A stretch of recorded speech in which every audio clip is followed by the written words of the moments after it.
Bueno, pues ya estamos terminando nuestra serie de mensajes recorriendo el velo. Hoy entramos en el mensaje 24. Son bastantes mensajes ya los que hemos visto, pero hemos aprendido mucho acerca del libro de Apocalipsis. Si usted me pregunta acerca de la dificultad de los libros de la Biblia, yo considero que Apocalipsis es el más complicado, junto con Daniel, junto con Hebreos y algunos otros libros que desde mi punto de vista pues son bastante extensos, bastante complicados. Se necesita uno meter a fondo para poder entender y aprender lo que el Señor nos quiere decir. Bueno, vamos a retomar nuestro breve repaso. Acuérdese que son 3 secciones del libro de Apocalipsis: las cosas que han sido, las que son y las que serán después. Acuérdese que la aplicación del libro de Apocalipsis es que Dios nos esconde, Dios nos muestra lo que va a pasar en estos últimos tiempos. Él está en control de todo lo que está aconteciendo a nuestro alrededor, porque Él es el alfa y la omega, y por esta situación nosotros no tenemos por qué tener temor. Recuerda el mensaje a las iglesias, lo que significaba cada iglesia: Éfeso, la deseada; Esmirna, el olor fragante de los mártires; Pérgamo, el casamiento, el ecumenismo; Tiatira, los sacrificios paganos, los rituales, el misticismo; Sardis, los que escapan, que es la iglesia del remanente; Filadelfia, la iglesia que se mantuvo en el amor fraternal; y la Odisea, que es la iglesia del juicio del pueblo. También vimos los componentes del trono de Dios, vimos los 24 ancianos, los 4 seres vivientes, el trono de Dios, que es un trono de juicio con relámpagos, estruendos y truenos. También hablamos sobre la adoración celestial, y en el Apocalipsis 5 hablamos sobre la exaltación de Cristo, y también hablamos ahí sobre los periodos apocalípticos. Hablamos que son 3: la tribulación, que son 3 años y medio; la gran tribulación, que será cortada por causa de los escogidos; y el periodo de la ira de Dios, ¿verdad? También hablamos de los 4 jinetes del Apocalipsis. El primer jinete es el anticristo, que es el caballo blanco.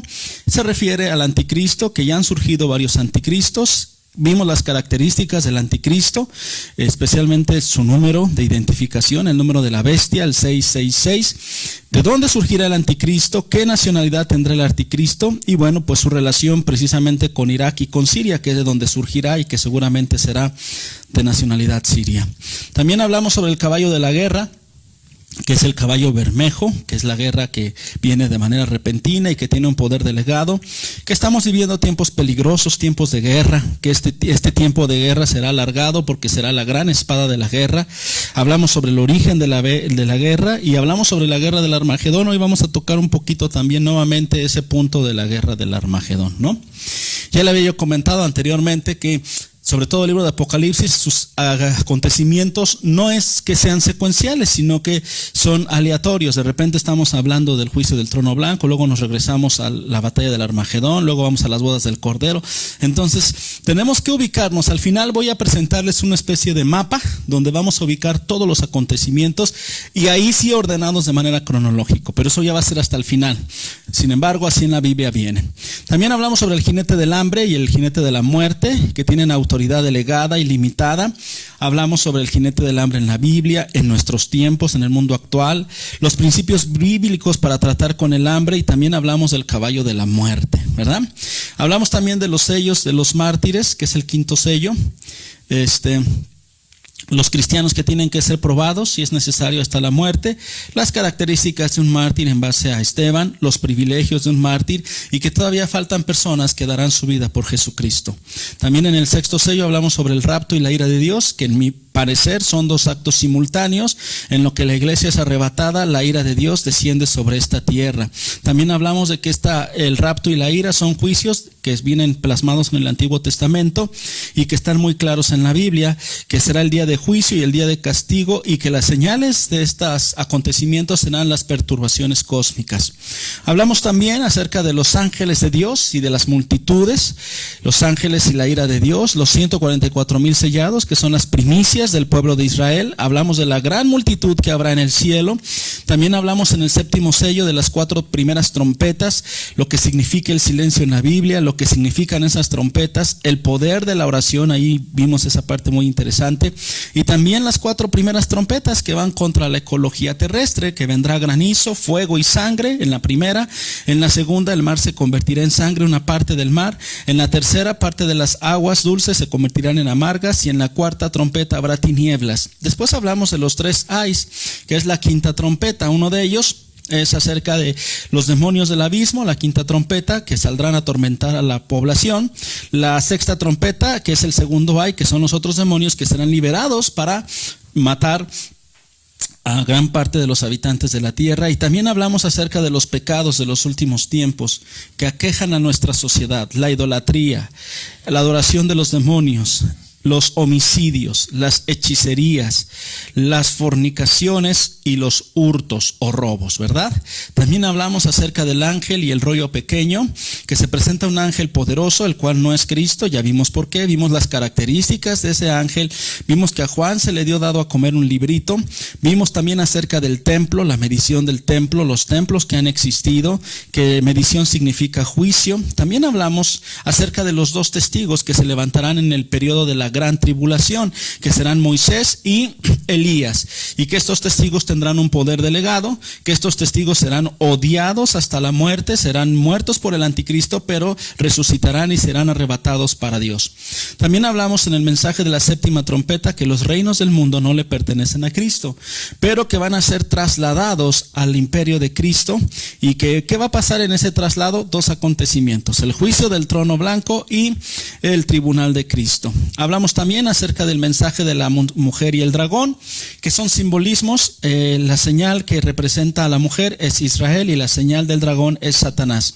Hablamos también sobre la furia del dragón, la batalla cósmica que se dio en los cielos, y también que Satanás fue arrojado a la tierra. Hablamos de los componentes de la victoria de Dios a través de la sangre del cordero, esos elementos de la victoria, la celebración de la victoria, el plan de la bestia o del dragón para perseguir a la mujer, que es Israel, y para perseguir a su descendencia, que es la iglesia de Cristo.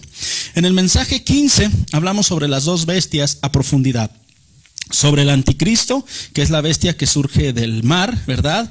Que las bestias son símbolos de reyes o gobernantes. También hablamos del poder y la autoridad del anticristo, y la herida del anticristo, y el propósito es que se recuperara para engañar a las personas. También hablamos de sus funciones, que es blasfemar contra Dios, que va a tener autoridad para actuar durante 3 años y medio, que va a pelear contra los santos y los va a vencer, y que va a controlar a la humanidad mediante el número de la bestia, ¿verdad? Bien, también hablamos acerca del falso profeta, que es el líder religioso, que es el falso profeta que está muy asociado a la religión. Vimos las características de este falso profeta: tiene una apariencia piadosa, parece cordero, tiene autoridad religiosa, pero en realidad es un engañador. Hablamos también de sus funciones, que es realizar señales milagrosas, enseñar a los habitantes de la tierra, engañar a los habitantes de la tierra, y fomentar la idolatría y la adoración ¿a quién? Al anticristo. Y algo muy importante: marcar a la humanidad con el número de la bestia, y aquel que no se deje marcar será pasado por la guillotina, y por lo tanto pues va a acorralar a los escogidos hasta la muerte. En el mensaje 16 hablamos acerca de los 144,000 y los 3 ángeles.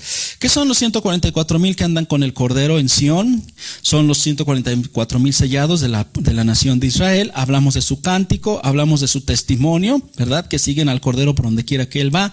Hablamos también de los 3 ángeles: el primer ángel, que es enfocado a predicar el evangelio de Cristo; el segundo ángel, que promueve o promulga la caída de la gran Babilonia; y el tercer ángel, que habla acerca de los adoradores del anticristo y su futuro.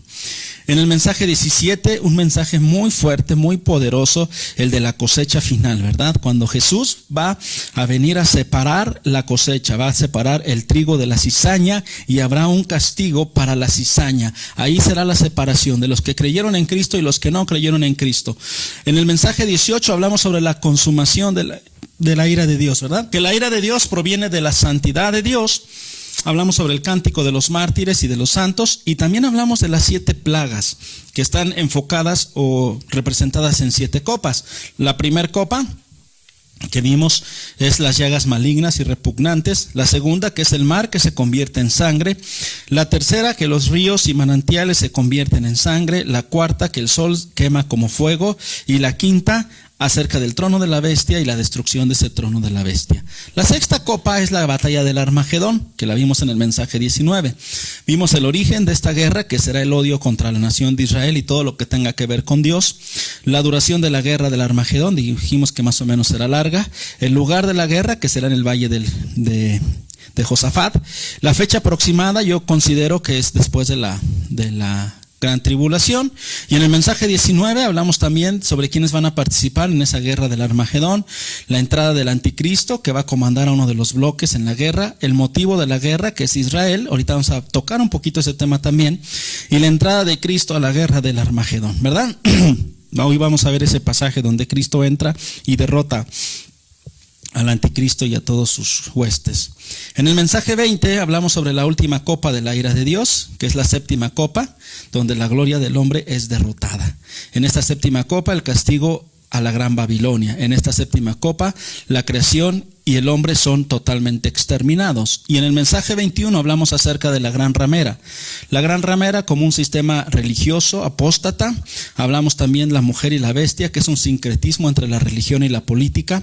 Hablamos sus características de esta gran ramera. Hablamos de las cabezas y cuernos de la bestia que representan autoridad, pero también hablamos de su caída.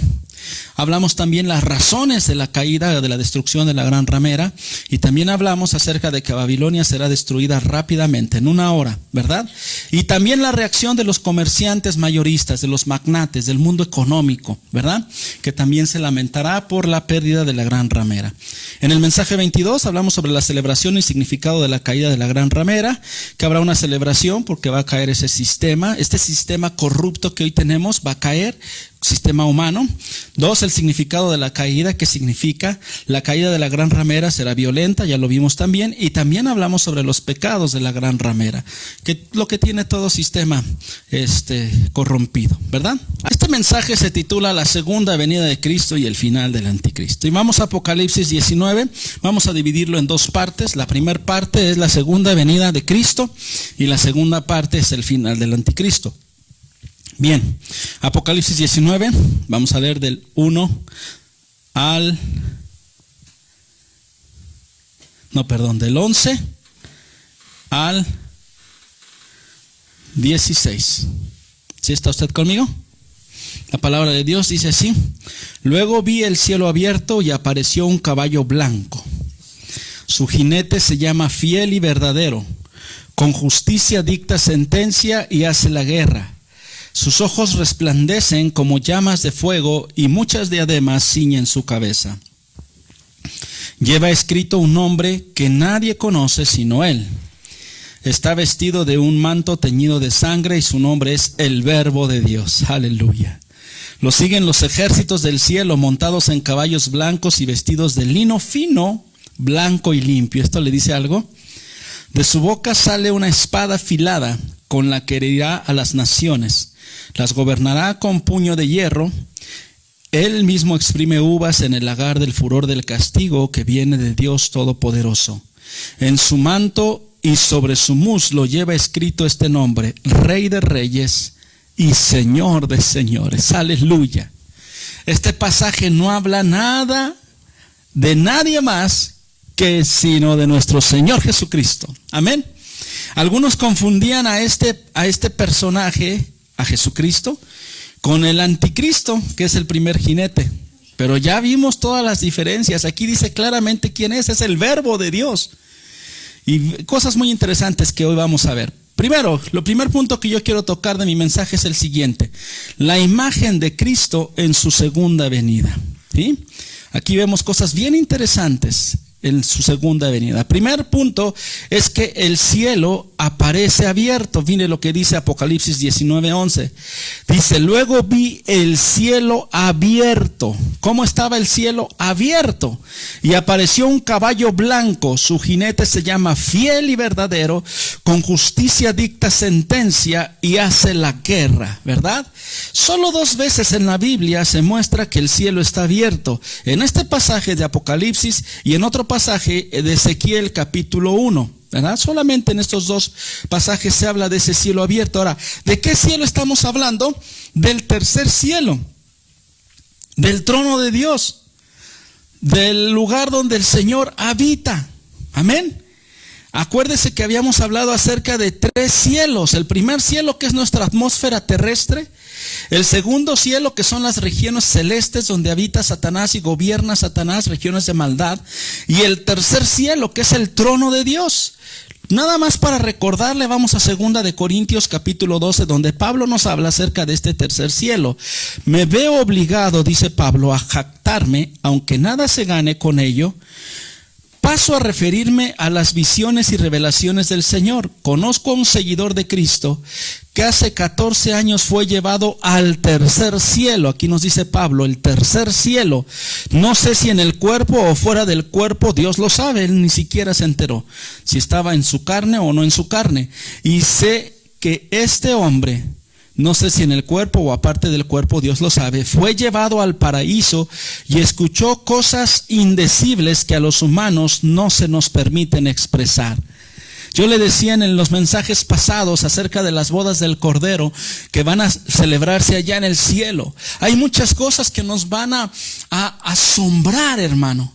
Si la naturaleza que Dios formó a veces nos deja mudos cuando vemos un paisaje hermoso, maravilloso, imagínense las cosas celestiales que son mucho más sublimes y hermosas que las cosas terrenales. Por eso, hermano, yo tengo mi mirada en lo eterno. Por eso es que yo tengo esa esperanza y por eso es que yo me emociono antes que espantarme cuando veo que las cosas van en debacle, que este mundo va de mal en peor. Antes de espantarme, lo que yo hago también es emocionarme porque sé que la venida del Señor está cerca y que pronto contemplaré esas maravillas de las que nos está hablando Pablo. Entonces recuerde, ese es el tercer cielo, ¿verdad? Y hay un segundo cielo, también nada más para recordarle rápidamente, vamos a Efesios capítulo 2, verso 1, y la palabra de Dios dice así: y Él os dio vida a vosotros cuando estabais muertos en vuestros delitos y pecados, dice Pablo, en los cuales anduvisteis en otro tiempo, siguiendo la corriente de este mundo, conforme al príncipe de la potestad del aire. Y ese príncipe de la potestad del aire es Satanás. Y esa potestad del aire, esa región celeste, es el segundo cielo. No es el atmosférico, es el segundo cielo. Amén. Ok, dice el espíritu que ahora opera en los hijos de desobediencia. Antes estábamos influidos por Satanás. Éramos en el sentido espiritual ciudadanos de esta tierra, ¿verdad? Y ciudadanos del segundo cielo. Ahora nosotros somos ciudadanos de esta tierra en lo físico, pero en lo espiritual somos pobladores o somos ciudadanos de las regiones celestiales en Cristo Jesús, que es el tercer cielo. ¿Sí me explico? Por eso la Biblia dice que nosotros en esta tierra somos peregrinos y extranjeros, que tenemos una morada. ¿Y esa morada dónde está? En el tercer cielo. Ahorita que nuestros hermanos y algunas personas conocidas que tienen a Cristo en su corazón, más bien nuestros hermanos en Cristo, que han muerto, nosotros podemos entender que están ¿en dónde? En la presencia de Dios, en el tercer cielo. Ellos ya se nos adelantaron. Y gloria a Dios por ello, y eso también debe de animarnos, ¿verdad? Entonces Satanás, hermano, es el príncipe de la potestad del aire. Por lo tanto, esta parte, este segundo cielo, ¿verdad?, es donde precisamente gobierna Satanás. Tanto el príncipe de de ese segundo cielo, pero también es el príncipe de este mundo, dice la Biblia. Y gobierna este mundo, ¿verdad? Entonces aquí se nos habla de la potestad del aire. La palabra griega es aer, que en el griego implica el espacio de la atmósfera hacia abajo, ¿verdad? Entonces, bueno, la luz, el sonido viajan en microondas en el aire, hermano. Es decir, que el 90% de los medios de comunicación están en manos del maligno, ¿verdad? Si usted se mete, ¿verdad?, a internet, si usted se mete a los noticieros, si usted se mete, hay mucha mentira, hay mucha manipulación. ¿Por qué? Porque Satanás es el engañador, ¿verdad? Ok, muy bien. Entonces, bueno, pues estamos hablando de esos tres, del tercer cielo. Y dice aquí que el tercer cielo fue abierto. Este tercer cielo, hermano, no pertenece al mundo físico. Dios vive en una dimensión no como la de nosotros, en una dimensión espiritual, ¿verdad? Sí, entonces recordemos que para Dios, por ejemplo, no existe el tiempo como tal. Él no está limitado al tiempo y el espacio, ¿verdad? Nosotros sí, nosotros pronto dejaremos esta dimensión y estaremos en la dimensión espiritual, amén. Entonces el tercer cielo no está lejos. Hay algunas personas que dicen que el tercer cielo está afuera de la galaxia. No, El tercer cielo no pertenece a esta dimensión humana, a esta dimensión física. El tercer cielo es algo espiritual. Número 2, hermano. Aparece Cristo en un caballo blanco, Cristo en el caballo blanco, ¿verdad? En los tiempos antiguos, hermano, cuando un general regresaba victorioso de una batalla, siempre entraba en un caballo blanco. Esto simboliza la victoria de ese guerrero, ¿verdad? Y Jesús viene ya no como cordero, Jesús viene como vencedor. ¿Sabe por qué? Porque Él venció en la cruz del Calvario, Él venció a Satanás, Él venció el pecado, Él venció la maldad, y ahora viene a establecer su reino eterno. Por eso es que Él viene en un caballo blanco. Número 3, los nombres que se les da a Jesús es el nombre de fiel y verdadero. Fiel en el griego pistos, que significa una persona digna de confianza. ¿Y sabe por qué? Porque Él cumplió hasta su muerte la misión que Dios le había encomendado. Recuérdese cuando Él estaba en el huerto del Getsemaní y le dijo: Padre, si te es posible que no pase esta copa, pero no se haga mi voluntad sino la tuya. Él fue fiel a su llamado. Él se negó a sí mismo para morir por nosotros en la cruz del Calvario. Amén. Y nosotros tenemos que seguir el ejemplo de Jesús. También tenemos que empezar a ser fieles. Yo he escuchado a muchos hermanos que usan un versículo que está en Timoteo, donde dice que Dios es fiel y que Él permanece fiel aunque nosotros fuésemos infieles. Y ya con eso se justifican, ¿verdad? Para poder fallarle a Dios. Pero tú y yo tenemos que hacernos el propósito de ser fieles como nuestro Señor y Salvador. Vamos a 1 Corintios 4:1. ¿Y fieles en qué? Fieles en nuestro testimonio, fieles en nuestra convicción, fieles en nuestro servicio a Dios. Mira lo que dice 1 Corintios 4:1. Que todos nos consideren servidores de Cristo, dice Pablo, encargados de administrar los misterios de Dios. Y dice en el versículo 2, ahora a los que reciben un encargo se les exige que demuestren ser dignos de confianza. Y la palabra que utiliza aquí Pablo es la misma palabra que se utilizó en Apocalipsis, que sean hallados pistos, es decir, que sean hallados fieles.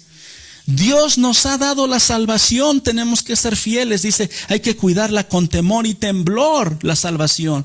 Dios nos ha dado un ministerio, nos ha dado un don, nos ha dado un talento. Seamos fieles en ejercerlo para la gloria de Dios. Yo sé que muchos hermanos se cansan cuando se les da una responsabilidad. Piensan que esa responsabilidad es como cualquier otra responsabilidad, pero no es así, hermano. Cuando una responsabilidad viene de parte de Dios, tú tienes que ser fiel. Acuérdate de la parábola de los talentos. Si tú eres fiel en lo poco, Dios te pondrá en mucho. Pero si tú no eres fiel en lo poco, aún eso poco que tienes se te quitará y se le delegará a otro. Yo siempre les he dicho a los hermanos en la iglesia, y siempre he sostenido este principio y lo aplico para mi vida como pastor, ¿verdad? Si tú no estás dispuesto y no eres fiel a servir a Dios, Dios se va a servir de otro, y ese otro va a robar tu corona, porque el servicio a Dios, dice la palabra de Dios, que va a generar galardones, recompensas y coronas. Y muchas personas menosprecian el servicio a Dios, menosprecian cuando se les encarga algún ministerio, y a veces lo hacen, a veces se cansan y a veces ya no quieren hacerlo. Pero déjame decirte algo, no le estás fallando al pastor, no le estás fallando a la iglesia, a quien le estás fallando es a Dios.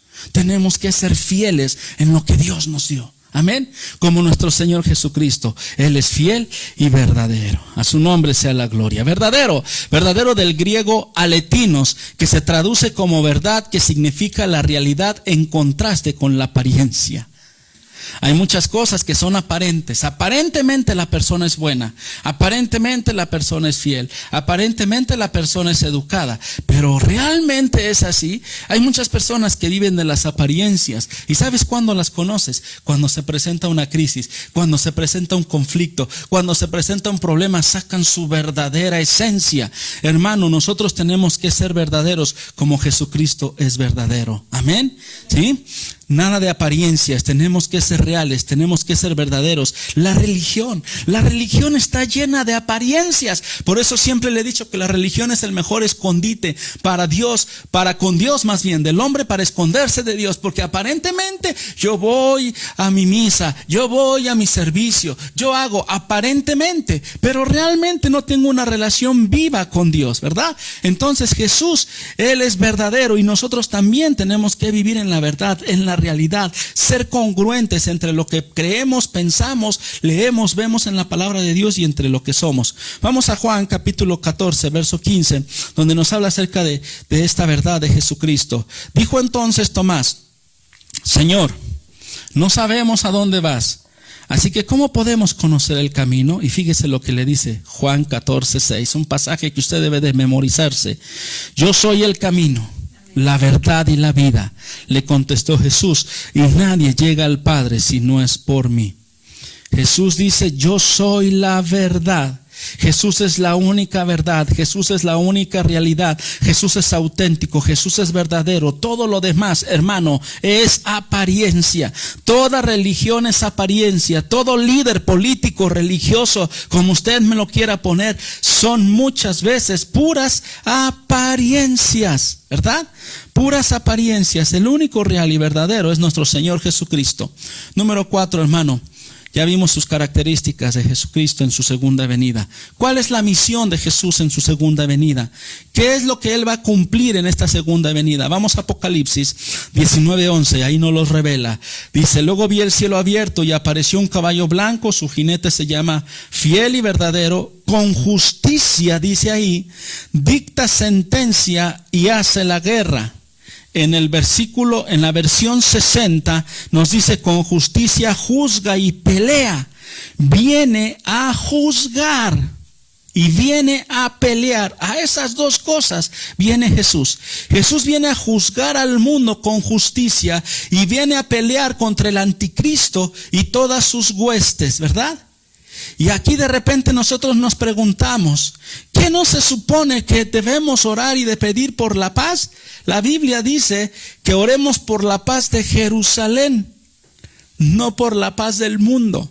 Yo siempre lo he dicho en mis mensajes, hay muchos hermanos que se suman a causas antibíblicas. Es que, pastor, yo quiero que toda la humanidad esté en paz y tranquilidad. Sí, por supuesto. Ese es un buen deseo y anhelo de tu corazón, pero si se contrapone contra la voluntad de Dios, ¿por qué estar orando por una paz mundial si la Biblia dice que vendrán guerras? Ora por la paz de Jerusalén, ora por la protección de tu ciudad, de tu país. Eso es válido, eso es bueno, pero no estés pidiendo y mucho menos uniéndote a grupos pacifistas. Amén. Aquí el Señor viene a hacer la guerra. ¿Contra quién? Contra el anticristo. Amén. Y entonces tú y yo tenemos que entender esto. La Biblia está hablando aquí de la guerra, que cuando venga Jesús a las naciones y los reyes recibirán lo que merecen. ¿Sabes por qué? Porque es la guerra de Jesús y el juicio de Jesús es justo. Amén. Vamos al Salmo 92, verso 5, y la palabra de Dios dice de la siguiente manera: oh Señor, cuán imponentes son tus obras y cuán profundos tus pensamientos. Los insensatos no lo saben, los necios no lo entienden. Aunque broten como hierba los impíos y florezcan todos los malhechores, para siempre serán destruidos. Verso 8, solo tú, Señor, serás exaltado para siempre. Ciertamente tus enemigos, Señor, ciertamente tus enemigos perecerán. Dispersados por todas partes serán todos los malhechores. ¿Qué se está cumpliendo aquí en Apocalipsis 19? Lo que profetizan las Escrituras. El Salmo 92 dice que llegará un tiempo final, un hasta aquí. ¿Para quién? Para los malvados, para los sanguinarios, para todos estos pueblos y estas naciones, todas estas gobernantes soberbios que se creen dueños del mundo. Jesucristo vendrá y les arrebatará esa potestad. Amén. A su nombre sea la gloria. Ahora dice que Él juzga con justicia. Déjame decirte algo. ¿Cuántas personas no conocemos que no se les ha hecho justicia humana?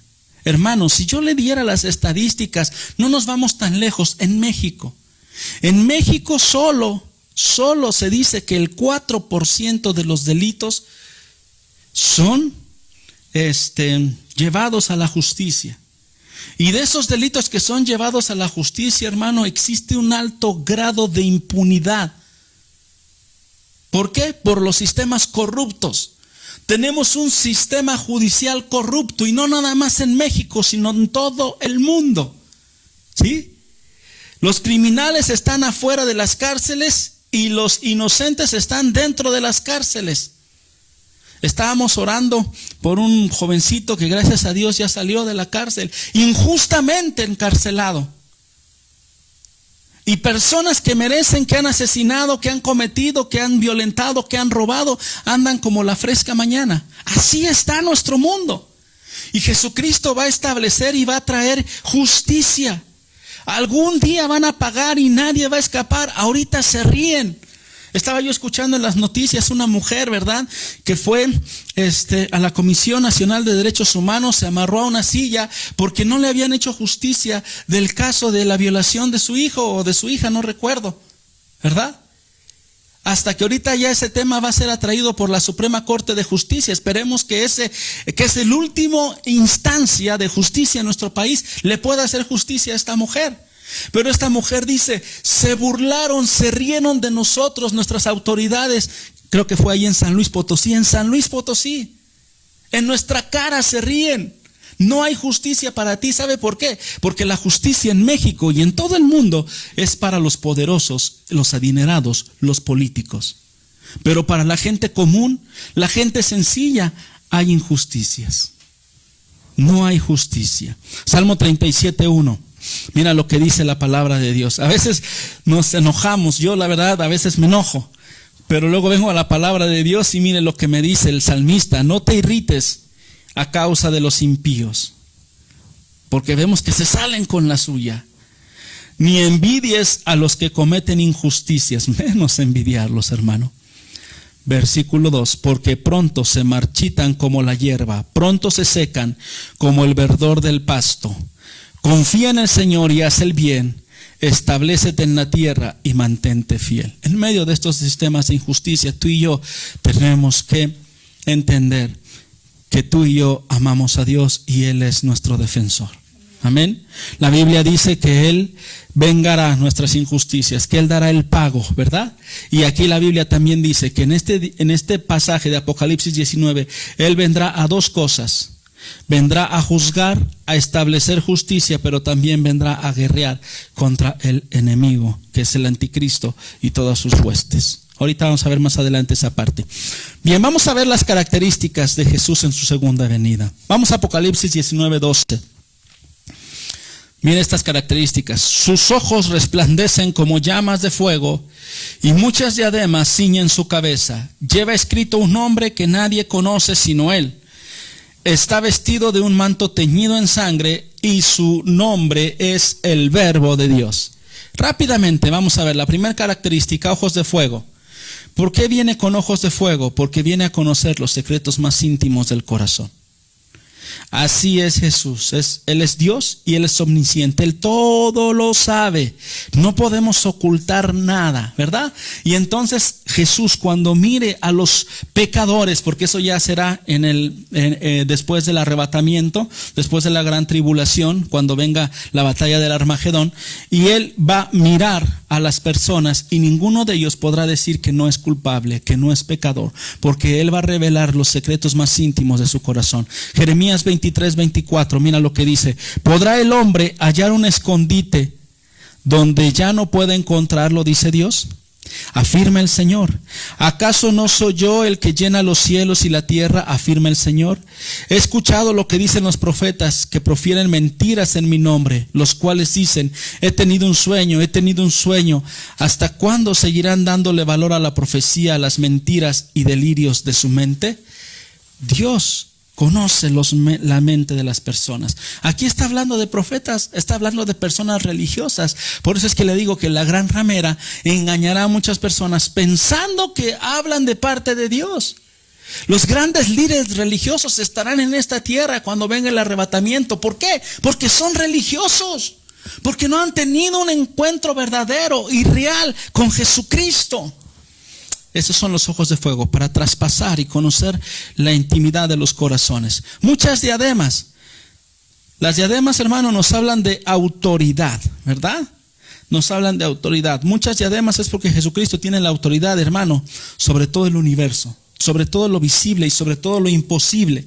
La Biblia en Colosenses, el apóstol Pablo escribió la carta de Colosenses para establecer aquellas sectas, aquellos grupitos, pseudogrupitos de cristianos que le quitan deidad a Jesucristo. Léanse por favor y estudien por favor Colosenses. Dice Colosenses que Jesucristo, Él es el que tiene la autoridad sobre todo el universo, sobre todo lo creado. Jesucristo es Dios. Apocalipsis 11:16 dice: los 24 ancianos que estaban sentados en sus tronos delante de Dios se postraron rostro en tierra y adoraron a Dios. Acuérdense que ellos también tienen coronas, diciendo: Señor Dios Todopoderoso, que eres y que eras, te damos gracias porque has asumido tu gran poder y has comenzado a reinar. Las naciones se han enfurecido, pero ha llegado tu castigo, el momento de juzgar a los muertos y de recompensar a tus siervos, los profetas, a tus santos y a los que temen tu nombre, sean grandes o pequeños, y de destruir los que destruyen la tierra. Jesús, nuestro Señor Dios Todopoderoso, ha asumido el poder y vendrá con gran poder y con gran victoria. Esas diademas dicen la autoridad de Jesucristo. La siguiente característica: la ropa teñida de sangre. Miren, si nosotros hablamos de la ropa de ese varón, de nuestro Señor Jesucristo, teñida de sangre, tiene dos connotaciones. La primera es para que el pueblo de Israel y la humanidad recuerde cuando Jesucristo fue llevado a la cruz del Calvario. La Biblia dice, ¿verdad?, que él tenía una túnica, que esa túnica fue rasgada, ¿verdad?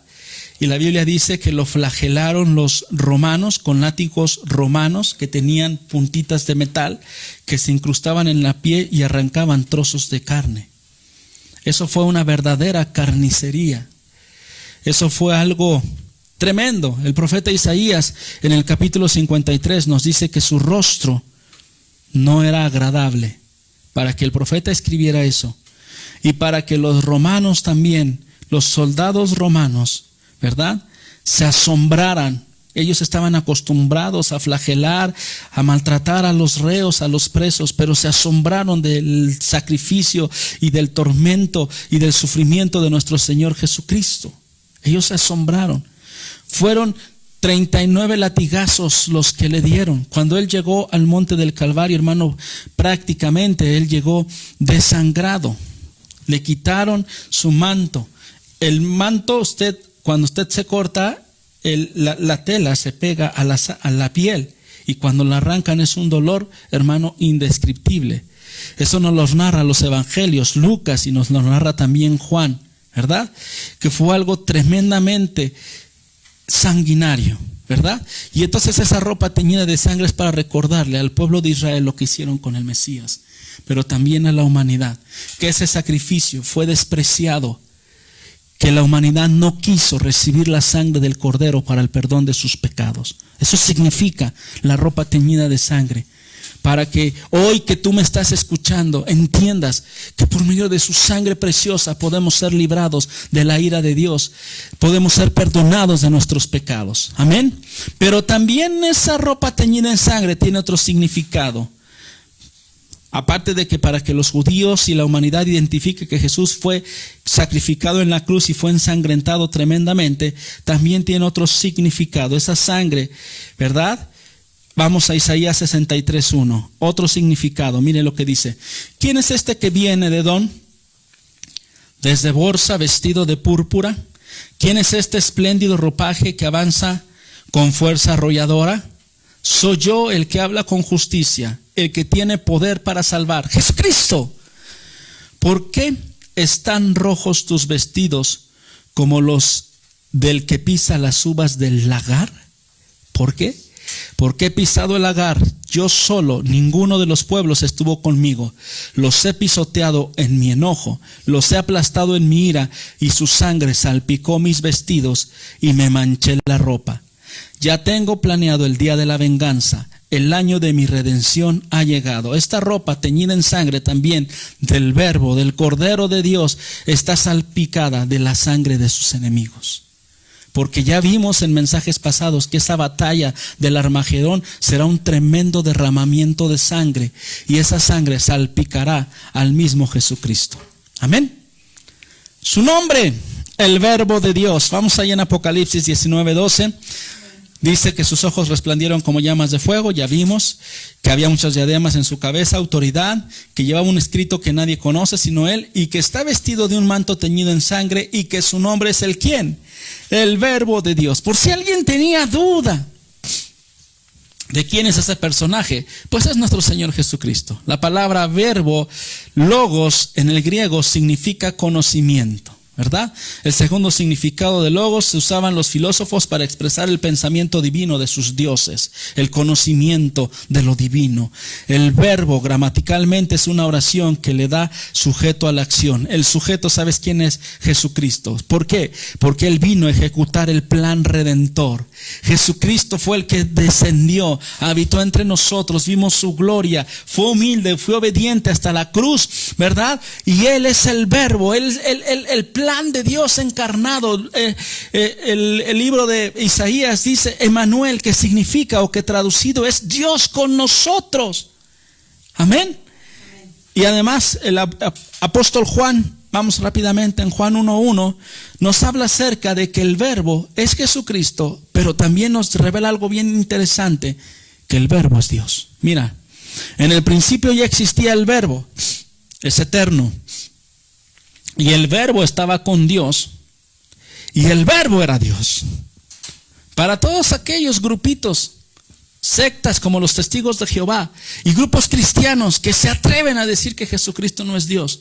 Un día un pastor, amigo mío, me platica que fue una reunión de oración donde un pastor lo invitó, de esas reuniones que ese pastor hacía en la madrugada a las 5 de la mañana. Todos orando y buscando a Dios. Qué bueno, qué bonito. Pero qué malo cuando se empiezan a desviar. Me dice, yo llegué y me encontré a unos hermanos de esa congregación, y después de saludarme y de platicar un rato, me dicen, oiga, ¿ya sabe usted la nueva revelación, pastor? Y el pastor los ve, ¿y cuál es la nueva revelación? Que Jesucristo no es Dios. Él es el unigénito y el primogénito de Dios, pero Él no es Dios. Y lo hemos estado nosotros estudiando y lo hemos estado viendo. Obviamente el pastor los reprendió y después me dijo, jamás volví a visitarlos, porque son herejías, hermano. Esas son herejías. Jesucristo es Dios, y Él estaba con Dios en el principio. Amén. Número 6, los ejércitos que lo acompañan. Apocalipsis 19:14. Lo siguen los ejércitos del cielo, montados en caballos y vestidos de lino fino, blanco y limpio. El ejército de Dios estará compuesto, hermano, por huestes celestiales. ¿Cuáles son esas huestes celestiales? Que estarán en caballos blancos y que estarán vestidos de lino fino, blanco y limpio. ¿Eso no le suena familiar? Lo vimos hace 8 días en las bodas del Cordero, y a su iglesia se le ha concedido, velo conmigo en Apocalipsis 19:8, y se le ha concedido vestirse de lino fino, limpio y resplandeciente. El lino fino representa las acciones justas de los santos. ¿Quién es, hermano? ¿Quiénes son los que van a venir con Jesucristo en su segunda venida? La iglesia. Tú y yo vendremos en caballos blancos, dice la Biblia. Yo no sé cabalgar, jamás me he subido en un caballo, pero yo no sé cómo lo va a resolver eso el Señor, o yo, no sé. Pero lo que sí sé es que después de las bodas del Cordero vendremos con Jesucristo a liberar a su nación, a su pueblo Israel, que estará rodeada de todos sus enemigos en la batalla del Armagedón. Es decir, después de ese tremendo banquete que nos demos allá en el cielo, en las bodas del Cordero, vendremos en la segunda venida de Cristo. Amén. La segunda venida de Cristo. Quiero hacer un paréntesis rápidamente teológico. Muchas personas dicen que la segunda venida de Cristo será en el arrebatamiento. El arrebatamiento, dice Jesucristo, que seremos arrebatados y llevados con Él juntamente en las nubes. Él no va a descender, nos va a arrebatar. En esta segunda venida sí va a descender. Amén. Por eso se le llama a esto la segunda venida. Cuando venga Cristo, vendrá con el ejército que está integrado por la iglesia y por sus ángeles. Amén. Todas sus huestes celestiales. Los ángeles vendrán con nosotros. Mire rápidamente, Mateo 25:31. Dice la Biblia: cuando el Hijo del Hombre venga en su gloria, con todos sus ángeles se sentará en su trono glorioso. ¿Con quién va a venir? Con todos sus ángeles. Pero ya vimos también que con nosotros. Segunda de Tesalonicenses 1:6. Véalo conmigo. Dice: Dios, que es justo, pagará con sufrimiento a quienes los hacen sufrir a ustedes. Y a ustedes que sufren les dará descanso, lo mismo que a nosotros. Esto sucederá cuando el Señor Jesús se manifieste desde el cielo entre llamas de fuego, segunda venida, con sus poderosos ángeles. Versículo 8. Para castigar a los que no conocen a Dios ni obedecen el evangelio de nuestro Señor Jesús. Paréntesis rápido. ¿A quién va a castigar? ¿A los malos? No. A los malos que no se redimieron. Esto no tiene que ver con que tú seas bueno o seas malo. La religión te dice: sé bueno para que llegues al cielo.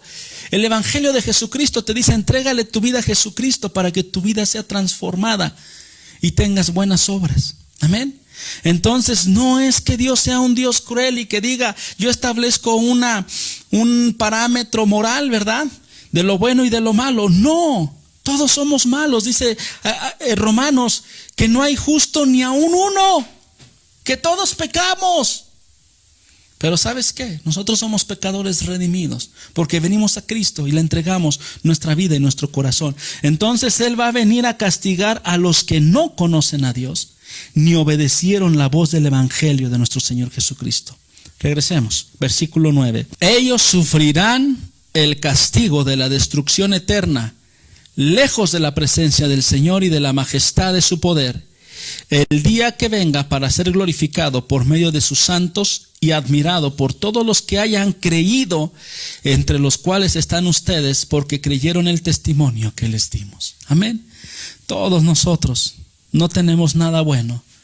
Decía el pastor Marcos Vidal, que ahora lo estamos escuchando mucho por recomendación de mi esposa, pero él decía en una de sus canciones, ¿verdad? Somos cabeza dura, como roca, como piedra. Yo le añadiría: somos unas bestias. Hacemos cosas tontas. A veces desobedecemos, a veces somos rebeldes. Pero al final de todo esto, dice el pastor: pero han creído. Pero hemos creído en Jesús. Pero nos hemos acercado al trono de su gracia y le hemos entregado nuestra vida. Y eso nos vale para la salvación. No porque seamos buenos, no porque seamos religiosos, no porque seamos altruistas, no porque seamos filántropos. Nada de eso nos ayuda. Lo que nos ayuda y lo que nos rescata es que hemos creído en Jesús. Y aquí lo dice: el día en que venga para ser glorificado por medio de sus santos y admirado por todos los que hayan creído, entre los cuales, les dice Pablo, están ustedes. Entre los cuales están ustedes, iglesia, amor en acción. Hemos creído. Amén. Número 7. Jesús viene a juzgar a las naciones y a hacer la guerra con el anticristo y sus aliados. Acuérdese que viene a juzgar, pero también viene a hacer la guerra.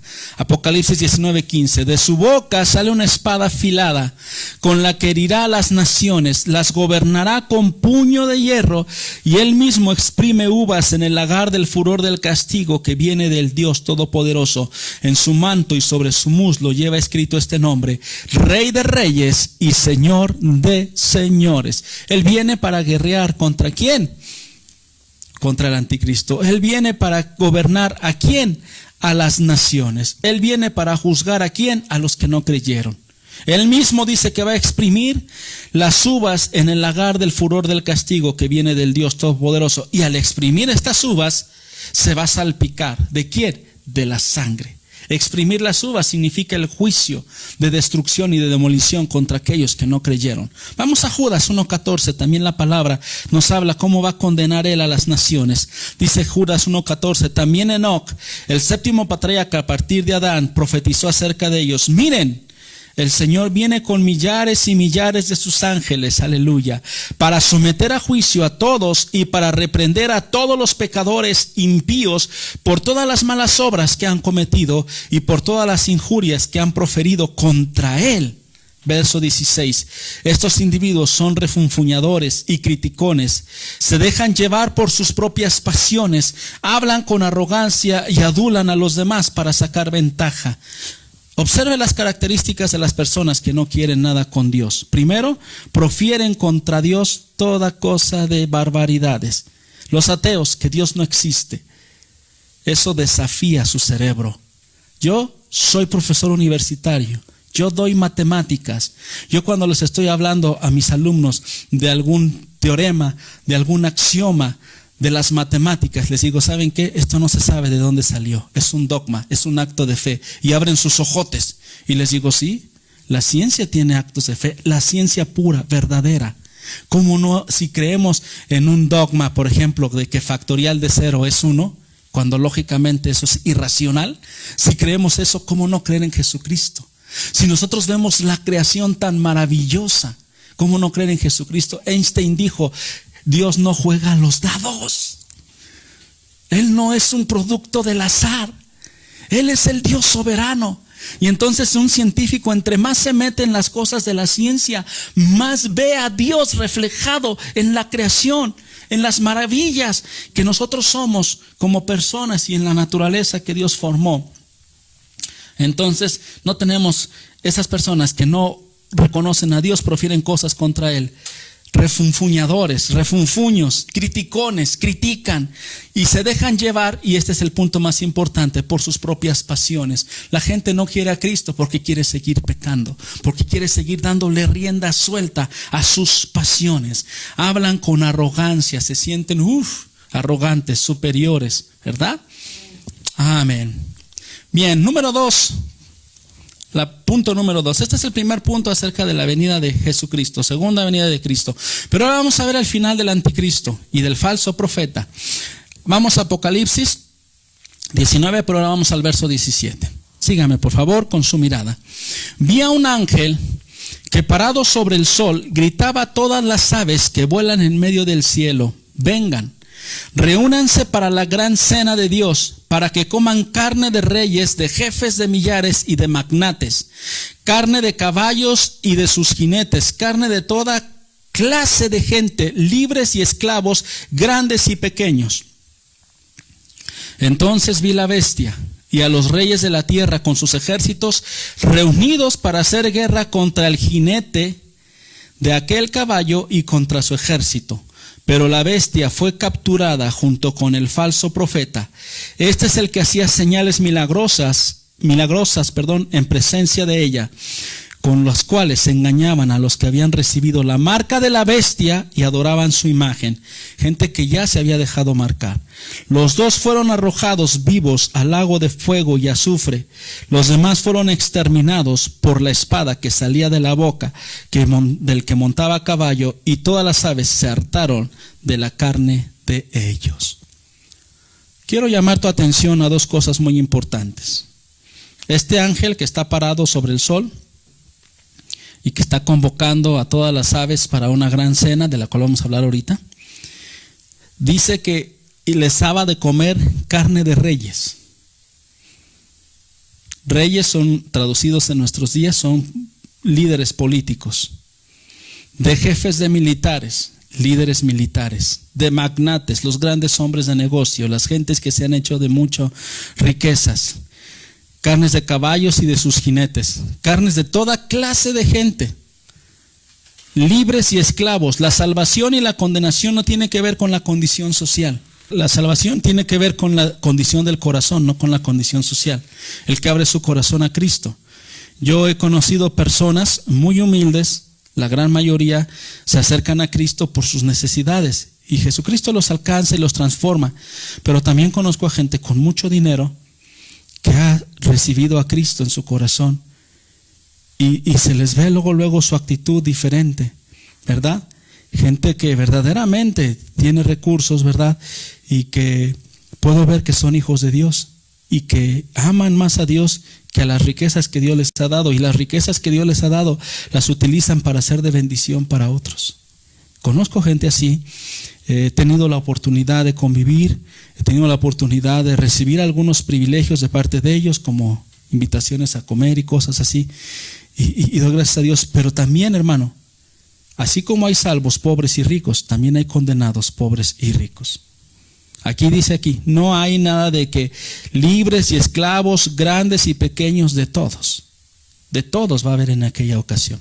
Bien, entonces cierro ese paréntesis y en este pasaje, hermanos, se observa la gran guerra o la batalla del Armagedón. Estas naciones se van reuniendo para aniquilar a Israel, pero después verán que viene Cristo con su ejército y se enfrentarán contra Jesucristo y su ejército. Amén. En este pasaje se observa esta gran batalla del Armagedón. Vamos a llamarle nosotros, podríamos llamarle la tercera y última guerra mundial. ¿De dónde viene el origen de esta guerra? Del descontento del hombre contra Dios. Hoy el hombre no quiere a Dios, para nada, ¿verdad? Para nada. Hemos sacado a Dios de las escuelas, hemos sacado a Dios de las empresas, hemos sacado a Dios de muchas partes y tenemos una sociedad totalmente desbandada. Y luego nos preguntamos, ¿verdad? ¿Dónde está Dios? ¿Por qué suceden todas estas cosas en el mundo? Porque a Dios se le ha relegado. Porque la humanidad no quiere nada con Dios. Vamos a Salmos capítulo 2 y dice así: ¿por qué se sublevan las naciones? Y en vano conspiran los pueblos. Los reyes de la tierra se rebelan. Los gobernantes se confabulan contra el Señor y contra su ungido Jesucristo. Y dicen: hagamos pedazos sus cadenas, librémonos de su yugo. El Rey de los cielos se ríe, el Señor se burla de ellos, Él en su enojo los reprende, en su furor los intimida y dice: he establecido a mi Rey sobre Sión, mi santo monte. Jesús va a descender sobre el monte de Sión, pondrá su pie. Ahorita lo vamos a ver más adelante. Pero déjame decirte que la humanidad no quiere nada con Dios. Los gobernantes no quieren nada a favor de Dios. Sacan a Dios de sus gobiernos, sacan a Dios de sus asociaciones, ¿sí? Y entonces, hermano, esta es la raíz del conflicto. El hombre no quiere ser gobernado ni tener la cobertura de Dios. El hombre quiere vivir su libertinaje para dar rienda suelta, y cada vez las leyes que se promuevan en nuestros países tienen que ver con que el hombre haga lo que se le dé la regalada gana. ¿Sí? Bien, vamos a ver los aspectos rápidamente de este fin del anticristo y del falso profeta. Primero, que va a haber una cena, pero una cena muy diferente a la cena del Cordero.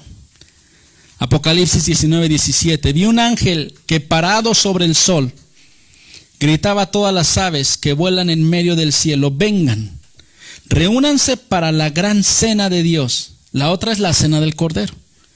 Una cena de gracia, una cena de bendición. Hace 8 días yo, al terminar el mensaje, te decía: ¿qué quieres?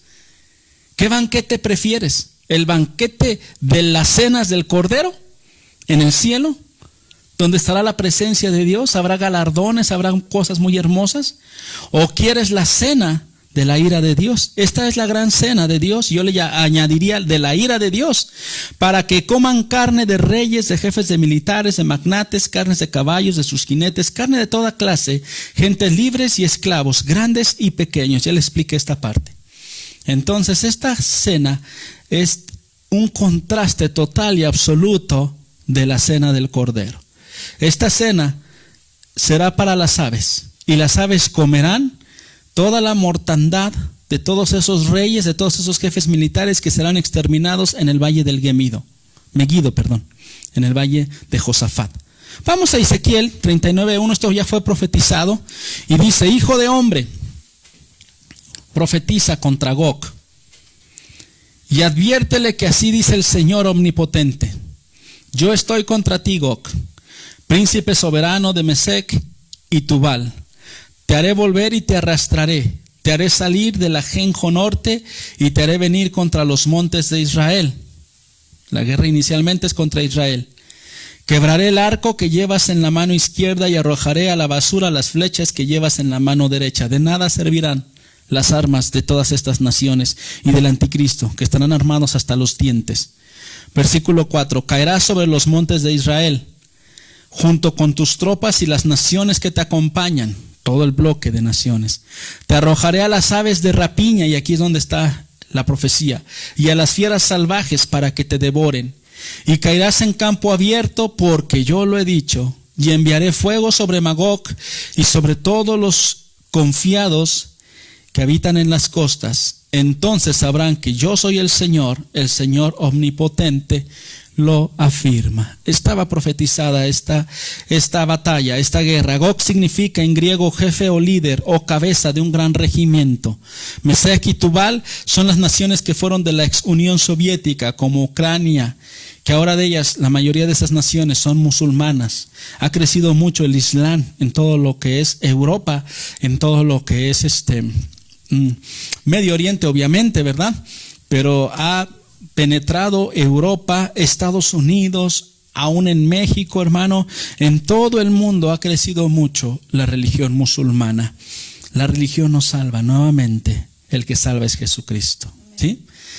Entonces, hermano, bueno, pues Dios ejecutará este juicio. Esta será la última guerra del ser humano contra Dios. Pensarán que será entre ellos y los israelitas, pero realmente será contra Dios. Número 2, el anticristo y los ejércitos de la tierra contra Cristo. Dice, entonces vi la bestia, Apocalipsis 19:19, dice así. Entonces vi a la bestia y a los reyes de la tierra con sus ejércitos reunidos para hacer guerra contra el jinete de aquel caballo y contra su ejército, ¿verdad? Bien, ¿cómo va a reunir el anticristo a todas estas naciones? Ya lo vimos a través de engaños, ¿verdad? Y hemos visto, hermano, que muchas guerras en nuestro planeta han sido engaños. Hace poquito se libró una guerra, bueno, no tan poquito, ya tiene un tiempo, que porque un país tenía armas nucleares y invadieron ese país y resulta que no tenían nada.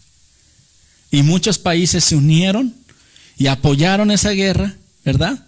Bueno, ¿cuánto más esta guerra donde el anticristo, que será un gran líder mundial, podrá conjugar a todas estas guerras para hacerle frente a Israel y en todo caso, o en el final de los casos, a Cristo y a su ejército?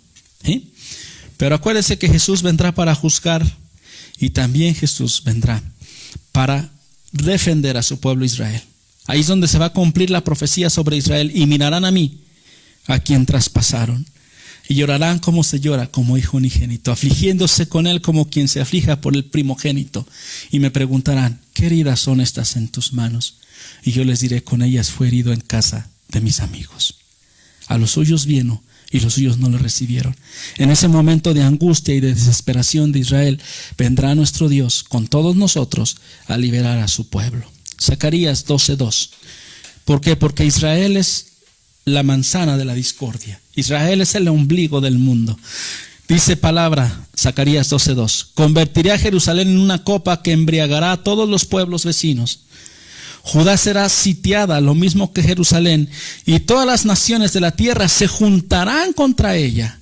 En aquel día convertiré a Jerusalén en una roca inconmovible para todos los pueblos. ¿Por qué? Porque Jesús la va a defender. Los que intenten moverla quedarán despedazados. Aquí es donde Jesucristo con todos nosotros y con todos sus ángeles aniquilará a los enemigos de Israel. Porque todas las naciones se van a reunir contra él, como dice Apocalipsis 19. Así que acuérdese, Israel, hermano, es el reloj de Dios. Es el punto central de la profecía. Pongamos nuestra mirada en Israel. Ya se lo he predicado en los mensajes anteriores. Jerusalén será la mecha que genere la tercera guerra mundial, pero saldrá Dios para defender, para pelear la batalla, como en los tiempos de antaño, cuando Israel salía a guerrear contra sus enemigos. La Biblia dice que salía Jesús, más bien que salía Dios, ¿verdad? O el ángel de Jehová, porque el ángel de Jehová es Jesucristo, ¿verdad? Y les defendía contra sus enemigos, ¿verdad? Y Jesús vendrá y los defenderá. Jesús pondrá su pie sobre el monte de los olivos. Jesús fue muerto en ese monte, y en ese mismo monte donde derramó su sangre preciosa, defenderá a Israel. Los liberará, ¿verdad? A su nombre sea la gloria. Y el punto número 3, hermano, vamos al final del anticristo. Apocalipsis 19:20. Junto con los enemigos, con todas las naciones, caerá también el anticristo. Verso 19:20, dice la palabra de Dios. Entonces Pero la bestia fue capturada junto con el falso profeta. Este es el que hacía señales milagrosas en presencia de ella para que la gente creyera, con las cuales engañaba a los que habían recibido la marca de la bestia y adoraban su imagen. Cuidado con los milagros. Los milagros llaman y distraen la atención. Los dos, dice aquí, fueron arrojados vivos al lago de fuego y azufre, y ahí será su destrucción final. Acuérdense que hablamos acerca de la trilogía satánica.